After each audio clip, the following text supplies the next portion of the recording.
വിജയിക്കാൻ പറ്റും. പിന്നെ പ്രേമിച്ച് കല്യാണം കഴിച്ചവരൊക്കെ സുഖമായി ജീവിക്കുന്നില്ലേ എന്നാണ് സുഹൃത്തുക്കളെ. എങ്ങനെ സുഖമായി ജീവിക്കാതിരിക്കുക? വാപ്പനെയും മാതാപിതാക്കളെയും നാട്ടുകാരെയും വെല്ലുവിളിച്ചിട്ട് ഞങ്ങൾ ജീവിച്ച് കാണിച്ചു തരാന്ന് പറഞ്ഞിട്ട് രജിസ്റ്റർ ഓഫീസ് പോയി വിവാഹം കഴിച്ചെന്നൊരു എന്ത് പ്രശ്നം ഉണ്ടായാലും അത് വീട്ടിൻ്റെ റൂമിൽ അടിച്ചങ്ങോട്ട് ചത്തു പോകാന്നല്ലാതെ നാട്ടിനോട് പറയാൻ പറ്റുമോ? വീട്ടിൽ പറയാൻ പറ്റുമോ? എന്നിട്ട് ഇവരിങ്ങനെ ഇവരുടെ സ്വകാര്യതകൾ മറച്ചു വെച്ച് ഞങ്ങളുടെ വിവാഹം പരാജയപ്പെട്ടിട്ടില്ല എന്ന് ആൾക്കാരെ ബോധ്യപ്പെടുത്താൻ വേണ്ടി ജീവിക്കുന്ന ജീവിതം വിജയിച്ചു എന്ന് തെറ്റിദ്ധരിക്കുന്നു എന്നല്ലാതെ എന്ത് വിജയമാണ് അതിലുള്ളത്?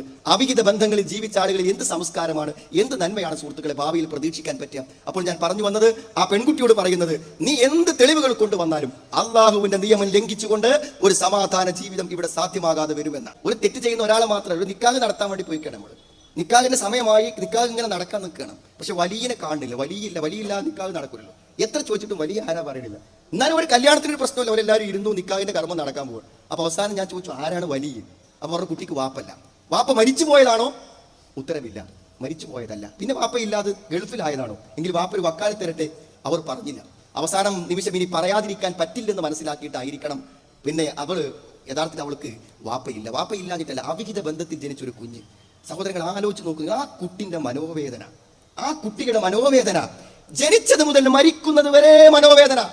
ഒരു വ്യഭിചാരത്തിന്റെ ദുരന്ത ഫലം 5 മിനിറ്റ് നേരത്തെ ഒരു നൈമിഷിക സുഖത്തിന് വേണ്ടി ഒരു പച്ച മനുഷ്യനെ മരണം വരെ മാനസിക പ്രയാസം അനുഭവിക്കും. നോക്കൂ നിങ്ങൾ, എവിടെ വാപ്പ എന്ന് ചോദിക്കുന്ന ചോദ്യത്തിന് അഭിമാനപൂർവ്വം ഉത്തരം പറയാൻ പറ്റാതെയാണ് ആ കുട്ടി ജീവിതത്തിൽ മുഴുവൻ കഴിഞ്ഞു പോകുന്നത്.